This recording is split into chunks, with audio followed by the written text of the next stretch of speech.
എല്ലാവർക്കും നമസ്കാരം. നമുക്കറിയാം, ഇപ്പോൾ ഈ കഴിഞ്ഞ ദിവസം ഞാനൊരു വീഡിയോ ചെയ്തിട്ടുണ്ടായിരുന്നു. നമ്മുടെ PC ജോർജിൻ്റെ അദ്ദേഹത്തിൻ്റെ അറസ്റ്റിനെ സംബന്ധിച്ച വിവരങ്ങളാണ് അല്ലെങ്കിൽ വാർത്തകളാണ് ഇപ്പോൾ നടന്നുകൊണ്ടിരിക്കുന്നത്. അപ്പോൾ അങ്ങനെ ഇരിക്കുന്ന സമയത്ത് നമ്മുടെ PC ജോർജിനെ അറസ്റ്റ് ചെയ്യുക, അതായത് ഇന്ന് PC ജോർജ് അവരുടെ പാർട്ടിക്കാരൊത്ത് സ്റ്റേഷനിൽ പോയി അറസ്റ്റ് അല്ലെങ്കിൽ PC ജോർജ് കീഴടങ്ങുകയുണ്ടായി.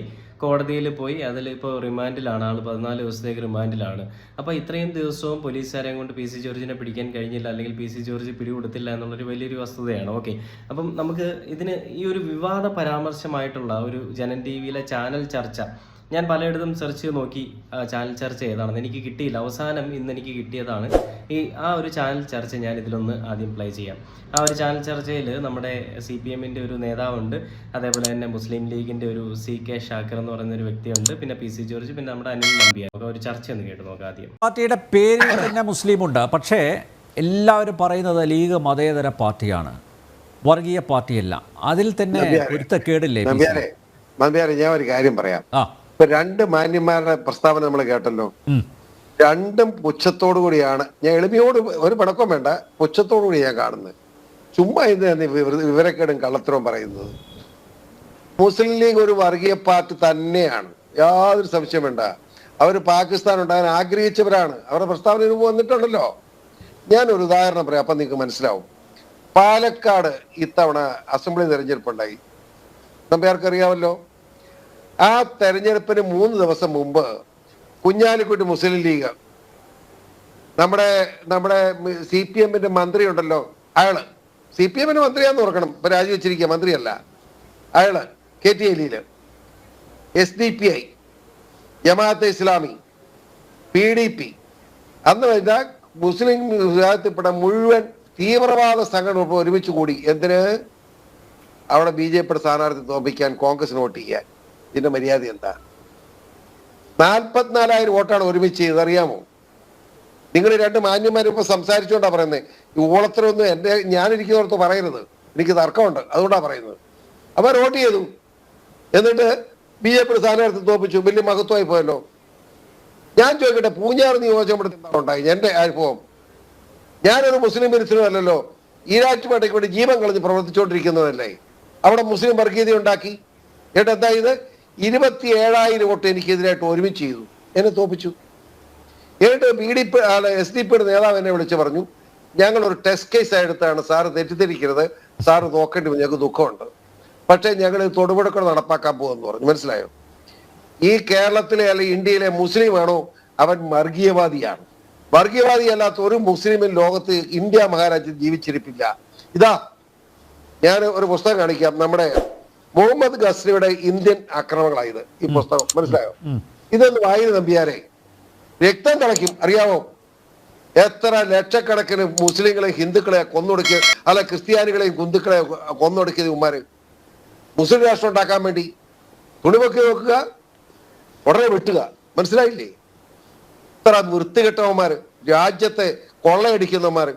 എന്നിട്ട് പറയുക, വലിയ വിപ്ലവം പ്രസംഗിക്കുക. എനിക്ക് പ്രസംഗിച്ച ആ സഹോദരനോട് ഞാൻ വിനയത്തോട് പറയുക, നിങ്ങളൊരു മഠയനാകരുത്. മറ്റേ ലീഗിന്റെ ആളങ്ങനെ പറഞ്ഞോട്ടെ, ലീഗിന്റെ ആളങ്ങനെ ഉളത്തരം പറഞ്ഞാൽ ഒക്കുകയല്ലോ. മുസ്ലിം ലീഗ് ഇവിടുത്തെ ഏറ്റവും വലിയ വർഗീയവാദിയാണെന്ന് എന്റെ അഭിപ്രായം. മലപ്പുറം ജില്ലയ്ക്ക് വേണ്ടി എന്തിനാ അവർ വാദിച്ചത്? ഞാനൊരു കണ്ടില്ലേ, ഇതാണ് ആ വിവാദ പരാമർശം എന്ന് പറയപ്പെടുന്ന ഒരു വീഡിയോ. ഇതില് എന്താണ് വിവാദ പരാമർശം? ഈ പറയുന്ന PC ജോർജ് വിവാദ പരാമർശങ്ങൾ അല്ലെങ്കിൽ കുറച്ച് സത്യങ്ങൾ വിളിച്ച് പറഞ്ഞതാണോ ഈ വിവാദ പരാമർശം? മുസ്ലിം ലീഗ് എന്ന് പറയുന്ന ഒരു സംഘടന, മുസ്ലിം നമുക്കറിയാം പല സമുദായത്തിൽപ്പെട്ട പല ആളുകളും നമുക്കിടയിലുണ്ടെങ്കിലും ഒരു ലീഗ് അതിനുവേണ്ടി പ്രയത്നിക്കുന്നത്, അല്ലെങ്കിൽ ആ ഒരു ലീഗ് അവരെ ബേസ് ചെയ്ത് നിൽക്കുന്ന സമയത്ത് അവരുടെ ഇടയിൽ പലതരത്തിലുള്ള സംഭവങ്ങളും ഉണ്ടാവാം. അത് ഹിന്ദു ആണെങ്കിലും ക്രിസ്ത്യൻ ആണെങ്കിലും മുസ്ലിം ആണെങ്കിലും പലതരത്തിലുള്ള ഇടപെടലുകളും ഉണ്ടാവാം. അത്തരം ഇടപെടലുകൾ ഒരു സംഘടനയായി രൂപീകരിക്കപ്പെടുന്ന സമയത്ത് അതിലുണ്ടാവുന്ന കാര്യം, ഇന്ന വ്യക്തിക്ക് വോട്ട് ചെയ്യാവൂ, ഇന്ന ആളെ ജയിക്കാവുള്ളൂ എന്നൊക്കെ ക്രിസ്ത്യൻസിനിടയിലും ഞാൻ പലപ്പോഴും കണ്ടിട്ടുള്ള കാര്യമാണ്. ക്രിസ്ത്യൻസ് ഇന്ന ആളിന് വോട്ട് ചെയ്യുന്നു, അത്രയും വോട്ട് അവർ മറിക്കുന്നു, അവർ പറയുന്ന കാര്യങ്ങൾ അവരനുസരിച്ച് അവരത് ചെയ്യുന്നതുകൊണ്ടാണ് അങ്ങനെ സംഭവിക്കുന്നത്. അവരുടെ ഒരു സംഘടന അത് ചെയ്യുന്നതുകൊണ്ടാണ്. അപ്പൊ അങ്ങനെ ഇരിക്കെ അതിനെപ്പറ്റി തുറന്നടിച്ചുകൊണ്ട് ഒരാൾ സംസാരിക്കുക. ഇപ്പം അവിടെ അറ്റവും മൂലയും ഇല്ലാതെ സംസാരിച്ചിരുന്നെങ്കിൽ ചിലപ്പോൾ PC ജോർജിന് ഒരു കുഴപ്പമുണ്ടാവത്തില്ല. PC ജോർജ് ഇപ്പൊ അതിനെപ്പറ്റി പറയാതെ ഇപ്പൊ പറയാണ് ഇങ്ങനെ വോട്ട് ചെയ്യുന്നത് ശരിയാണോ, അങ്ങനെ ചെയ്യാൻ പാടില്ല, തീവ്രവാദികളൊന്നും വിളിച്ചില്ല, ഒരു പ്രശ്നമില്ല. പക്ഷെ അദ്ദേഹം ഒരു സത്യം വിളിച്ച് പറയുകയാണെന്നുള്ളത് കേരളത്തിലെ പല ആളുകൾക്കും അറിയാം. പലരുടെയും കമന്റുകൾ ഞാനിതിൽ ശ്രദ്ധിക്കാനിടയുണ്ടായി. കമന്റുകൾ വെച്ചിട്ടല്ല പറയുന്നത്, അദ്ദേഹം പറയുന്ന വാക്കുകൾ എനിക്ക് തോന്നിയ കാര്യമാണ്. അപ്പോൾ ഇങ്ങനെയുള്ള സംഘർഷം അല്ലെങ്കിൽ ഈ പറയുന്ന വിദ്വേഷം ഉണ്ടാക്കിയെടുക്കുന്നത് മുസ്ലിം ലീഗ് തന്നെയല്ലേ ശരിക്കും പറഞ്ഞാൽ?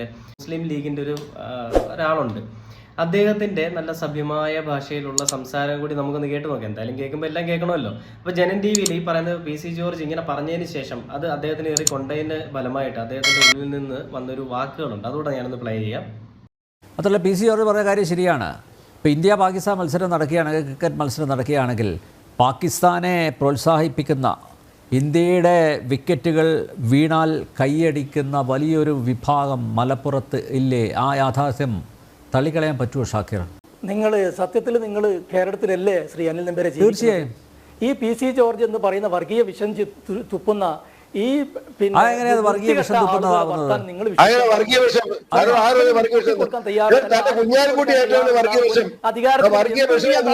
ശ്രമിക്കുന്ന ആളാ PC ജോർജ്. ഞങ്ങളോട് പാകിസ്ഥാനിൽ പോകാൻ തന്റെ ഇന്ത്യ മുസ്ലിം ലീഗിന്റെ നേതാവിന്റെ ഒരു സംസ്കാരം കണ്ടില്ലേ? അദ്ദേഹം പറയുന്നത്, അതായത് ഈ പറയുന്ന വിദ്വേഷ പരാമർശം എന്ന് പറയപ്പെടുന്ന രീതിയിൽ PC ജോർജ് സംസാരിച്ചതിന്റെ ഫലമായിട്ട് ഈ പറയുന്ന PC ജോർജിനെ തള്ളയ്ക്കും തന്തയ്ക്കും ഒക്കെ വിളിക്കുന്നതാണ് ഈ കാണുന്നത്. ബാക്കി ഒന്ന് കണ്ടുപോകാം.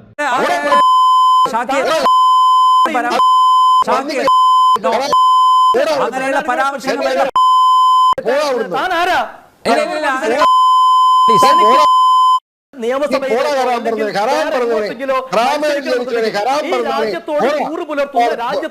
മാന്യമായി ജീവിക്കുന്ന ആളുകളെ കുറിച്ച്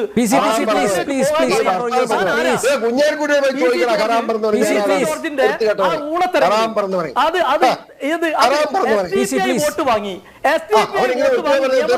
തെരഞ്ഞെടുക്കപ്പെട്ട ആളായി പറയുന്നത്.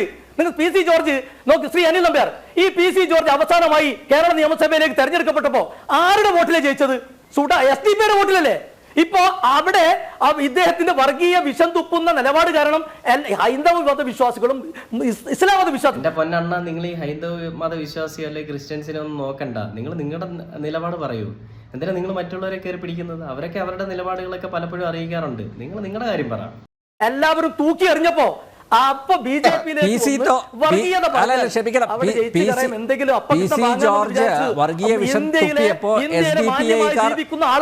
അദ്ദേഹത്തിനുള്ള പിന്തുണ പിൻവലിച്ചു എന്നാണ് പറയുന്നത്. ഇതൊക്കെ ആര് വിശ്വസിക്കും? ലൈസൻസ് ഇല്ലെന്ന് എല്ലാവർക്കും അറിയാം. പക്ഷെ അത് മാന്യന്മാരെ ആളുകളോട് വേണ്ട. അതെ, അങ്ങനല്ല. ശബരിമലയിലേക്ക് പിണറായി വിജയന്റെ നേതൃത്വത്തിൽ പെണ്ണുങ്ങളെ കയറ്റാൻ പോയപ്പം ഞാൻ എതിർത്തു. മനസ്സിലായില്ലേ? അതിന്റെ പേരിൽ ഇവിടുത്തെ മുസ്ലിം പള്ളികളിലെല്ലാം എനിക്കെതിരായിട്ട് പ്രസംഗിച്ച് മുസ്ലിമിനെ അതിനകത്ത് കാര്യം. ശബരിമലയിൽ പെണ്ണുങ്ങളെ കയറ്റുന്നു. ഈ മലയാളികൾക്ക് മുഴുവൻ അറിയാം. നിങ്ങൾ എന്താ നിങ്ങള് PC ജോർജ് നിങ്ങൾ ഇപ്പൊ പറഞ്ഞ വാക്കുകൾ നിങ്ങൾ ഒരു 5 വർഷം മുമ്പ് ഇങ്ങനെ ആയിരുന്നു സംസാരിച്ചിരുന്നത്? അല്ലല്ലോ. കണ്ടില്ലേ ആ പറയുന്ന നമ്മുടെ ഈ മുസ്ലിം ലീഗിന്റെ ഒരു നേതാവിന്റെ പ്രസ്താവനകൾ കണ്ടില്ലേ? നല്ല അച്ചടക്കവും സംസ്കാരവും ഉള്ളൊരു നേതാവ് തന്നെയാണ് കേട്ടോ മുസ്ലിങ്ങൾക്ക് എന്തായാലും കിട്ടിയിരിക്കുന്നത്. അപ്പോൾ അദ്ദേഹം പറയുന്നത് ഈ പറയുന്ന കണ്ടില്ല, നമ്മുടെ PC ജോർജ് പറയുകയുണ്ടായി ശബരിമലയിലേക്ക് മുസ്ലിങ്ങളായിട്ടുള്ള അതും മോശം സ്ത്രീകൾ, നല്ല സ്ത്രീകളല്ല മോശം സ്ത്രീകൾ ശബരിമലയിലേക്ക് കയറാനായിട്ട് ശ്രമിച്ചപ്പോൾ അതിനെ എതിർത്തുകൊണ്ട് നല്ല രീതിയിൽ തന്നെ സംസാരിച്ച PC ജോർജ് തന്നെയാണ്. അതിന്റെ പേരിലാണ് പലർക്കും PC ജോർജിന്റെ അടുത്ത് വിദ്വേഷം. ഈ പറയുന്ന ഞാൻ ആദ്യം പറഞ്ഞ പോലെ തന്നെ പല സംഘടനകളും പല രീതിയിലും പ്രവർത്തിക്കുന്നുണ്ട്. അതില്ല എന്ന് പറയാൻ ആർക്കും പറ്റില്ല. ഈ പറയുന്ന ലീഗിന്റെ നേതാവ് ചിലപ്പോൾ കണ്ണടച്ചുകൊണ്ട് ഇരുട്ടാക്കുന്നതായിരിക്കാം. അപ്പോൾ ആ രീതി പ്രവർത്തിക്കുന്നതിന്റെ ഫലമായിട്ട് അവർ പറയുന്ന ആളുകൾക്ക് അല്ലെങ്കിൽ അവരുടെ ചട്ടക്കൂടുകളിൽ നിൽക്കുന്ന ആളുകളെ കൊണ്ട് അവർ പറയുന്ന ആളുകൾക്ക് വോട്ട് ചെയ്യിപ്പിക്കുക, അല്ലെങ്കിൽ അവർ പറയുന്ന ആളുകളെ നിൽക്കാൻ പാടുള്ളൂ എന്നൊരു തീരുമാനം അവരെടുക്കുകയും അതിന്റെ ഫലമായിട്ട് അവർക്ക് കിട്ടുന്ന വോട്ടിനെ ചിലപ്പോൾ മറിക്കുകയൊക്കെ ചെയ്യാം. അപ്പോൾ അത്തരത്തിലുള്ള കാര്യങ്ങൾ സംഭവിച്ചതുകൊണ്ട് PC ജോർജിന്റെ ഉള്ളിലുള്ള വിദ്വേഷം, അത് PC ജോർജിന്റെ ഉള്ളിലുള്ള വിഷമം അദ്ദേഹം ഓപ്പൺ ആയിട്ട് പറഞ്ഞാണ്. ഈ പറയുന്ന എല്ലാം മനസ്സിൽ ഒതുക്കി വെച്ചുകൊണ്ട് അവരെയാണ് പേടിക്കേണ്ടത്. ശരിക്കും പറഞ്ഞാൽ എല്ലാം ഓപ്പൺ ആയിട്ട് സംസാരിക്കുന്ന PC ജോർജിനെ പോലുള്ള ആളുകളെ ഒന്നും പേടിക്കേണ്ട ആവശ്യമില്ല. നമുക്കറിയാം നമ്മുടെ രാഷ്ട്രീയത്തിൽ പല ആളുകളും ഉണ്ട്, എല്ലാം ഉള്ളിൽ ഒതുക്കി പതിയെ എന്താ പറയുക നൈസായിട്ട് ഇതൊക്കെ അവതരിപ്പിക്കുന്ന ആളുകളുണ്ട്. അവരൊക്കെ സുഖമായിട്ട് നടക്കുന്നു, എല്ലാം തുറന്ന് പറയുന്ന, അല്ലെങ്കിൽ സർക്കാരിന് പ്രത്യേക ഒരു ദേഷ്യമുള്ള ഒരാളിനെ പിടിച്ചകത്തിടാൻ വേണ്ടിയിട്ട് സർക്കാരിന്റെ ഒരു സൈഡിൽ നിന്നുള്ള ഒരു ശ്രമം നടക്കുന്നു. അതിനോടൊപ്പം തന്നെ മുസ്ലിം ലീഗ് കൂടെ ചേരുന്ന സമയത്ത് അതിന് ഇച്ചിരി എരിവും പുളിയൊക്കെ ആയിട്ട് അങ്ങോട്ട് പോകുന്നു. എന്തായാലും PC ജോർജ് പുറത്തു വരും. PC ജോർജിനെതിരെയുള്ള ഈ കാര്യങ്ങളൊന്നും നിലനിൽക്കത്തില്ല. PC ജോർജ് പറഞ്ഞത് സത്യമാണെന്നുള്ളത് കേരളത്തിൽ തെളിയും. SDPI അല്ലെങ്കിൽ മറ്റുള്ള ഏതൊരു സംഘടനയോ PC ജോർജിനെ ജയിപ്പിച്ചില്ലെങ്കിലേ കേരളത്തിലെ ജനങ്ങൾ എന്തായാലും ജയിപ്പിക്കും. അവർക്കൊരു സംഘടന എന്ന് പറഞ്ഞിട്ടല്ല അവർ നിൽക്കുന്നത്. ഒരു മനുഷ്യനെ നോക്കി അല്ലെങ്കിൽ മനുഷ്യത്വപരമായിട്ട് പെരുമാറുന്ന ഒരു നേതാവിനെയാണ് അവർക്ക് വേണ്ടത്. അല്ലാണ്ടൊരു ഈ പറയുന്ന ലീഗിനനുസരിച്ച് നിൽക്കുന്ന ആളുകളല്ല വേണ്ടത്. ആദ്യം അത് മനസ്സിലാക്കൂ. ഷാക്കിറിനെ പോലെയുള്ള ആളുകളെ, ഇതൊക്കെ വിമർശിക്കുന്ന ആളുകൾ ആദ്യം അദ്ദേഹം പറഞ്ഞതിൻ്റെ പൂർണ്ണമായിട്ടുള്ള വാക്കുകൾ എന്താണെന്ന് നോക്കുക. തീവ്രവാദി എന്ന് പറയുന്ന ഒരു വാക്കിനെ മാത്രം പിടിച്ചുകൊണ്ട് നിൽക്കാതെ അദ്ദേഹം എന്താണ് പറഞ്ഞത്, എന്തിനാണ് പറഞ്ഞത് എന്നുള്ളത് ചിന്തിക്കുക. മുസ്ലിങ്ങൾക്ക് അത് ദേഷ്യം വരും. കാര്യം അവരെ പറ്റി പറയുന്ന രീതിയിൽ അവർക്ക് കൊള്ളുന്നുണ്ടെങ്കിൽ അത് അവർ ചെയ്ത കാര്യങ്ങളായതുകൊണ്ട് മാത്രമാണ്. അപ്പോൾ ഇനിയും നമുക്ക് വരുന്ന ദിവസങ്ങളിൽ കൂടുതൽ വാർത്തകൾ എന്താണെന്ന് അറിയാം. അതുവരെ നമുക്ക് കാത്തിരിക്കാം.